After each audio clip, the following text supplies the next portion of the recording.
Friends good morning. Welcome to LVD traders. So என்னோட Sensex level பார்த்தீங்கன்னா 80,235 to 55 and supply பார்த்தீங்க அப்படின்னா 81,435 to 455. Okay, so நிஃப்டியோடது பார்த்தீங்க அப்படின்னா ஸோ என்னோட சப்ளை வந்து 24,615 to 625 அண்ட் டிமாண்ட் பார்த்தீங்கன்னா 24,290 to 300. ஓகே, ஸோ இது இம்பார்ட்டண்ட்டான supply and demand area. Nifty பேங்க்குக்கு ஆல்ரெடி கொடுத்த அதே தான். ஸோ அதில் எந்த சேஞ்சஸும் கிடையாது. ஓகே,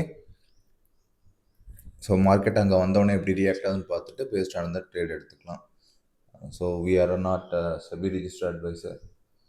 ஸோ இதை பேஸ் பண்ணி நீங்கள் ட்ரேட் எடுத்தீங்க அப்படின்னா ப்ராஃபிட் அண்ட் லாஸ்க்கு நாங்கள் பொறுப்பு கிடையாது. நீங்கள் உங்கள் ஃபினான்ஷியல் அட்வைசர் கேட்டுக்கோங்க. Okay, thank you.